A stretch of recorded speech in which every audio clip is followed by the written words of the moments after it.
Zadi Djedje, l'opposant pro-Ouattara. Bon, toi, je ne sais pas comment, qu'est-ce que tu deviens au fait. Tu deviens fou. Pas à t'entendre parler, mais tu deviens fou au fait. Toi, c'est parce que tu sais que tu as pris des armes, tu as tué des gens en 2011. Tu as pris des armes, tu as tué des gens. Donc, Ouattara te tient au fait. Voilà, parce que si tu fais erreur d'être là, il va te juger pour ça. Mais bon, on va t'écouter ici et puis on te déconstruire vite fait. Parce que tu es un gros menteur et tu veux tronquer l'histoire de la Côte d'Ivoire. Non, non, ça ne passera pas avec moi. On écoute et puis je reviens tout à l'heure. On dit non.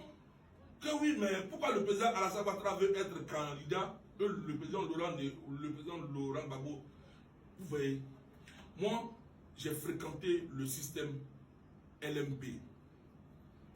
On a fait 10 ans au pouvoir. Vous voyez, souvent on oublie. Mais dans ce pays-là, le président Laurent Gbagbo a dit quoi? C'est pourquoi vous voyez, quand on dirige, et là je suis d'accord avec le président du COJEP, Charles Blé Goudé, quand on dirige, faisons attention à ce qu'on dit ou à ce qu'on fait. Les lois qu'on prend, ça peut nous rattraper demain. Parce que quand le président Laurent Gbagbo dirigeait hier, on se souvient, on est tous dans ce pays. Mais le président Laurent Gbagbo a dit quoi? Il dit que lui, il n'est pas juge. Il ne se prononce pas, il ne se mise pas dans tout ce qui est justice, tout et tout. Lui, il ne le garde pas dans ça. Bon, ceux qui sont aujourd'hui au pouvoir, eux, ils disent qu'eux, ils ne rentrent pas dans ça. On dit donc que Ouattara manipule la justice. Bon, quand ça les arrange, le président Ouattara ne manipule pas la justice. Mais quand ça ne les arrange pas, le système manipule la justice. Je voudrais dire devant la presse aux Ivoiriens. C'est ce que tu as dit, hein? Voilà, tes joueurs, tellement, tu transpires, tellement, ce que tu dis là même, là, ça passe pas dans ton cœur, mais tu es obligé de dire ça pour faire plaisir à tenir vraiment Ouattara.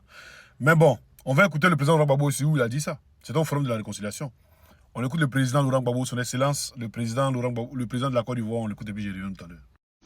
J'ai dit à mon même ami, le maire de Bouaké, Fani Ibrahima, qui est un ami, qui m'a signalé que la cour d'appel de Bouaké avait cassé le jugement du tribunal de Democro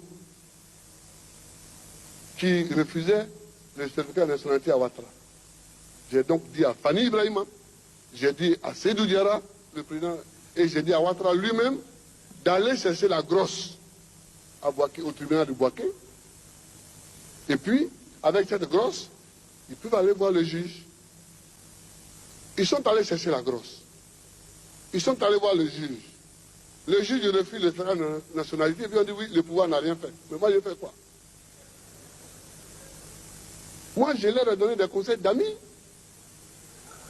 Le président de la République, ce n'est pas lui qui signe les certificats de nationalité.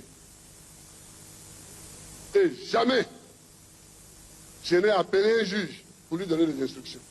Jamais. Je n'ai jamais, depuis que je suis là, appelé aucun juge pour lui donner des instructions. Et je maintiendrai là aussi cette ligne-là. Je n'aime pas... Voilà. Tu vois que tu délis, non? C'est-à-dire vous citez des trucs que le président a dit, mais vous n'êtes pas dans le contexte, au fait. Là, on parle des certificats de nationalité. Est-ce qu'il a fait des certificats de nationalité? Si tu es né ivoirien, c'est le président qui doit prendre un décret pour donner un certificat de nationalité? Non. Non.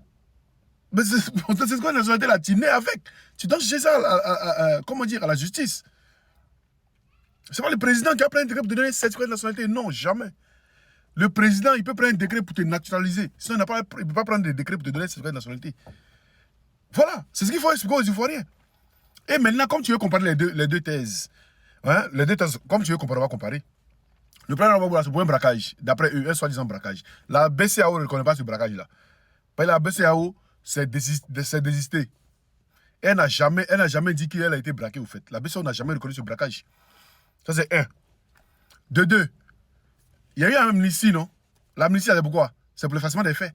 Bon, si Kone Katina a été amnistié, Jibé Akengo a été amnistié, le troisième a été amnistié. C'est le président Gbagbo, lui, n'est pas amnistié. Voilà, il y a d'autres qui ont venu dire non, on dit dans l'amnistie, ils ont cité, sauf ceux qui sont dans la justice internationale. Le président Gbagbo est-il encore dans une justice internationale? Non. Maintenant, allons sur la grâce. Ils l'ont gracié. Ils l'ont gracié sur quelle base? Sur les 20 ans. Maintenant, droit civique et politique, là. On te gracie sur les 20 ans, maintenant, le droit civique et politique, là, ça précise. Quand on te gracie, là, ça veut dire tout ce qu'ils ont fait, truc, là, ça quitte. C'est normalement la grâce. La grâce, c'est-à-dire, droit civil et politique, là, c'est que Bassou, ils ont mis dessus. Maintenant, droit civil et politique, là, ça doit quitter si il y a une grâce. Et de trop encore. La Cour africaine des droits de l'homme a dit qu'il faut mettre son nom. Vous avez perdu un procès là-bas. Oui, tu es un RDA. Vous avez perdu un procès là-bas.